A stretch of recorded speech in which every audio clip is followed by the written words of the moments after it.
Kumusta po kayong lahat? Ako si Dr. Maria Reyes at ngayon ay susuriin natin ang paksang tatlong inumin para sa mabilis na paglilinis ng bato at pag-alis ng lason. Karamihan sa mga tao ay hindi napagtanto na ang kanilang mga bato ay tahimik na puno ng lason hanggang sa huli na. Sa video na ito, ipapakita ko sa iyo ang tatlong inumin na suportado ng klinika na kayang linisin ang iyong mga bato at mabilis na maglabas ng mga lason na nagpoprotekta sa iyo mula sa bato, pamamaga at mabagal na pagsasala. Isang inumin ang napakalakas na gumagana, kaya nitong pigilan ang pagbuo ng kristal bago pa man ito magsimula. Habang ang isa naman ay nagpapahusay ng natural na mga daanan ng detox na iyong pinababayaan. Manatili ka dahil sa dulo. Ibubunyag ko ang isang maliit na kilalang paraan na nagpapabilis ng daloy ng dugo sa bato, isang bagay na bihira pang banggitin ng karamihan sa mga doktor. Magsisimula tayo sa isang ruby red na inumin na kayang baguhin ang kimika ng ihi sa loob lamang ng ilang oras. Naglalaman ito ng mga compound na pumipigil sa bakterya na dumikit sa urinary walls at pumipigil sa maliliit na kristal na maging bato. Ang maasim na lasa ay hudyat ng aktibidad nito. Ang kidney protector na ito ay unsweetened cranberry juice. Ang purong unsweetened cranberry juice ay naglalaman ng 45 calories at 7 gram ng natural na asukal sa bawat 8 ounce na serving. Nagbibigay ito ng 18 miligram ng vitamina C at 16 miligram ng proanthocyanidins upang suportahan ang kalusugan ng ihi. Ang kick acid, malic acid at antioxidants ay lalong nagpoprotekta sa mga cell at nagpapanatili ng balanse ng ihi. Ang proanthocyanidins ay pumipigil sa bakterya na dumikit sa urinary tract walls na nagpapahintulot sa kanila na maalis. Nakakatulong ang kinic acid na bawasan ang pagbuo ng bato sa pamamagitan ng pamamahala ng calcium oxalate. Sinusuportahan ng mga prosesong ito ang nephron filtration at pangkalahatang kalusugan ng bato.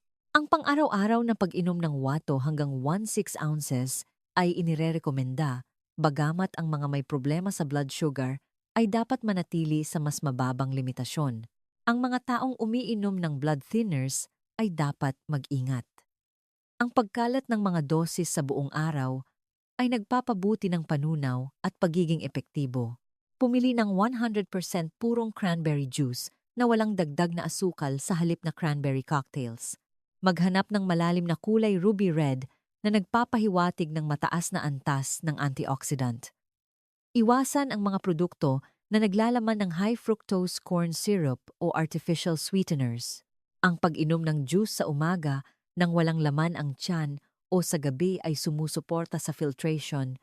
Kung makaranas ng discomfort sa tiyan, inumin ito kasama ng isang magaan na pagkain. Paghiwalayin ang servings ng 6 hanggang 8 oras para sa tuloy-tuloy na suporta. Gumawa ng flush drink sa pamamagitan ng paghahalo ng 8 ounces ng juice sa 8 ounces ng tubig at lemon. Bilang alternatibo, i-blend ang juice sa cucumber at parsley. Iwasan ang pagdaragdag ng dairy, asin, o asukal upang panatilihing mababa ang trabaho ng bato. Ang pagpapares sa lemon o cucumber ay nagpapahusay ng hydration at daloy ng ihi. Iwasan ang mga pagkain na may mataas na oxalate tulad ng spinach kung madalas kang magkaroon ng bato. Ang paghahalo sa matatamis na likido ay nagbabawas ng natural na benepisyong panggamot. Ang labis na pag-inom ng higit sa 32 ounces araw-araw ay maaaring magdulot ng pagtatae. Dahil ito ay acidic, banlawan ang iyong bibig ng tubig upang protektahan ang enamel ng ngipin. Ang mga may advanced kidney disease ay nangangailangan ng gabay medikal bago ang regular na paggamit. Iwasan ang cranberry cocktails at mga dagdag na pampatamis na nagpapawalang bisa sa mga benepisyo sa kalusugan. Dilute ng maayos ang concentrates at ilagay sa refrigerator ang mga nabuksan na bote. Gamitin ang juice sa loob ng 10 araw at ilayo ito sa liwanag upang mapanatili ang mga antioxidant. Magsimula sa 4 ounces ng diluted juice araw-araw at dahan-dahang dagdagan. Ang paggamit ng concentrates o frozen berries ay makakabawas ng gastos. Ang paghahanda ng mga bahagi ng maaga ay nakakatulong na mapanatili ang isang pare-parehong routine sa kalusugan. Nakakatulong ang cranberry juice na maiwasan ang pagbuo ng kristal, ngunit ang susunod na inumin ay mas malalim. Sinusuportahan nito ang balanse ng mineral, nakakatulong na buwagin ang pagdami at nagpapabuti ng balanse ng fluid. Ito ay simple, nakakapresko at pamilyar. Tuklasin natin ang sariwang lemon water. Bago tayo magpatuloy, mag-comment kung saan ka nanonood at anong mga problema sa bato ang kinakaharap mo ngayon.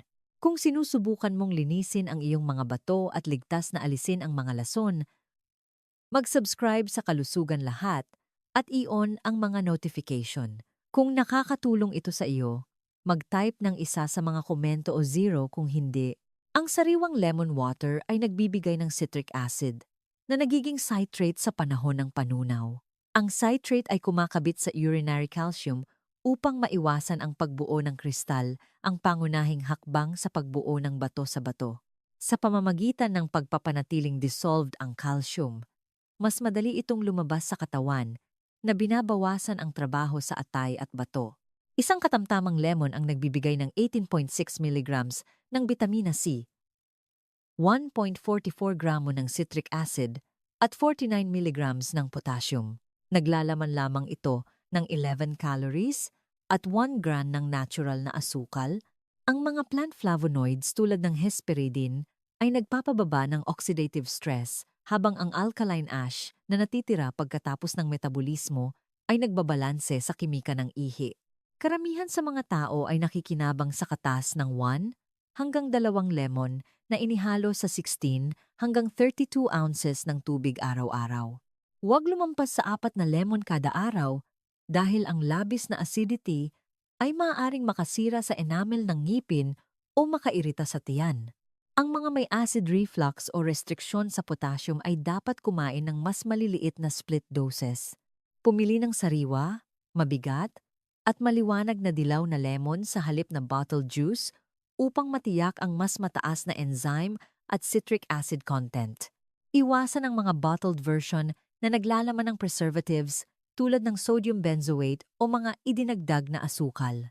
Bagamat mas matamis ang mga Meyer lemon, ang regular na lemon ay nagbibigay ng mas malakas na pag-iwas sa bato dahil sa mas mataas na acidity. Ihalo ang katas ng isang lemon sa 16 ounces ng maligamgam na tubig, perpekto sa pagitan ng 98 at 104/5. Iwasan ang kumukulong tubig na sumisira sa bitamina C. Maari mo itong lagyan ng cucumber o mint, ngunit huwag kailanman magdagdag ng asukal o pulot bilang pampatamis dahil binabawasan nito ang benepisyo sa bato. Ang pag-inom ng lemon water 30 minuto bago mag-almusal ay sumusuporta sa panunaw at daloy ng bile. Iwasan ang labis na pag-inom sa gabi upang maiwasan ang pagkaantala ng tulog mula sa madalas na pag-ihi. Ang pag-inom nito pagkatapos kumain o mag-ehersisyo ay nakakatulong na pamahalaan ang antas ng acid at mapanatili ang hydration. Pagsamahin ang lemon water sa cucumber para sa hydration o parsley para sa mild diuretic effect. Iwasan ang paghahalo sa dairy na maaaring lumapot o baking soda na nagne-neutralize sa kapaki-pakinabang na citric acid. Ang mga madalas magkaroon ng bato ay hindi dapat ipares ang lemon water sa mga pagkaing mataas sa oxalate. Ang karaniwang pagkakamali ay ang paggamit ng mainit na tubig na pumapatay sa nutrients o ang pag-inom ng juice ng walang halo na nakakasira sa ngipin. Ang paggamit ng bottled juice ay walang lakas ng sariwang prutas. Ang pagdaragdag ng pampatamis o hindi pagbanlaw ng bibig pagkatapos ng pagkonsumo ay maaari ring magpawalang bisa sa mga benepisyo sa kalusugan. Upang protektahan ang enamel, uminom gamit ang straw at banlawan ng simpleng tubig pagkatapos, subaybayan ang acid reflux at ayusin ang mga bahagi kung may lumabas na sintomas. Ang mga taong may advanced kidney disease ay dapat subaybayan ang pag-inom ng potassium at lahat ay dapat manatili sa ilalim ng 4 na lemon na limitasyon araw-araw upang maiwasan ang pananakit ng tiyan. Ang mga dietary choices ay kasing halaga ng hydration para sa kalusugan ng bato. Ang pag-iwas sa mga pagkain na nagdudulot ng pamamaga ay pumipigil sa stress sa mga blood markers at function ng bato. Nag-aalok ang aking Etsy shop ng gabay sa pagkain na nakatuon sa bato na may ligtas na kapalit at laki ng bahagi upang alisin ang stress sa pagpaplano ng kidney-friendly na dieta. Nakakatulong ang lemon water na maiwasan ang pagbuo ng bato at suportahan ang daloy ng ihi, ngunit pinakamahusay itong gumagana sa loob ng mas malawak na plano. Ang susunod na inumin ay hindi gaanong nakatuon sa citrate at mas nakatuon sa paglabas ng labis na sodium habang sinusuportahan ang mga filter ng bato. Tuklasin natin ang banayad na paglilinis ng parsley tea. Ang sariwang parsley tea ay nagbibigay ng mataas na nutritional value kabilang ang 984 micrograms ng vitamina K, 80 milligrams ng vitamina C, at 5,054 IU ng vitamina A. Naglalaman ito ng mahahalagang mineral tulad ng 332 milligrams ng potassium at 3.7 milligrams ng iron. Ang flavonoids at essential oils tulad ng myristicin ay nagbibigay ng anti-inflammatory benefits at sumusuporta sa paglabas ng tubig. Bilang natural na diuretic, pinapataas ng parsley tea ang produksyon ng ihi upang mailabas ang labis na sodium at fluid. Binabawasan nito ang presyo ng bato habang pinapakalma ang iritasyon ng tissue. Iminumungkahi ng pananaliksik na pinapabuti nito ang output ng ihi nang hindi na kompromiso ang function ng bato, pinoprotektahan ang maliliit na glomeruli filter mula sa oxidative stress. Uminom ng wato hanggang 16 ounces araw-araw, ngunit huwag lumampas sa 3 tasa. Ang mga buntis na kababaihan at ang mga may malubhang sakit sa bato ay dapat iwasan ang mataas na pag-inom dahil sa uterine stimulation o potassium levels. Gamitin sa loob ng 3 linggo, sundan ng 1 linggong pahinga. Pumili ng deep green, firm flat leaf parsley kaysa sa curly varieties para sa mas mataas na nilalaman ng langis. Ang organic na option ang pinakamahusay upang maiwasan ang mga pestisidyo. Siguraduhin na ang mga nabiling bag sa tindahan ay naglalaman lamang ng parsley nang walang dagdag na filler. Ibabad ang 2 kutsara ng tinadtad na sariwang parsley sa 8 ounces ng pinakuluang tubig sa loob ng 5 hanggang 7 minuto. Huwag diretsyong pakuluan ang mga dahon dahil sinisira ng init ang vitamina C. Iwasan ang pampatamis, tulad ng asukal, upang maiwasan ang stress sa bato. Kung nakakatulong sa iyo ang video na ito, mangyaring i-like ang video na ito. Sinasabi nito sa YouTube na mahalaga ang mensaheng ito at nakakatulong sa kalusugan. Lahat na maabot ang mas maraming tao na nangangailangan ng mga tip na may kaugnayan sa bato. Uminom ng tsaa sa umaga o maagang hapon upang maiwasan ang pagkaantala ng tulog mula sa madalas na pag-ihi. Ang pag-inom nito bago mag-almusal ay nagpapalaki ng nutrient absorption. Iimbak ang sariwang parsley sa isang mamasa-masang paper towel sa refrigerator sa loob ng hanggang 10 araw. Ang frozen na tinadtad na parsley ay tumatagal ng 4 na buwan. Gamitin ang pinakuluang tsaa sa loob ng 24 oras. Ipineres sa lemon upang mapalakas ang iron absorption o luya para sa pamamaga. Iwasan ang pagsasama sa mga pagkaing mataas sa potassium o diuretic na gamot nang walang payo medikal. Ang mataas na antas ng vitamina K ay maaaring makagambala sa mga blood thinner. Ang mga madalas magkaroon ng oxalate stones ay dapat limitahan ang pag-inom. Itigil ang paggamit kung makaranas ka ng pagkahilo o allergic reactions. Iwasan ang pagpapakulo ng damo o paggamit ng nalantang dahon.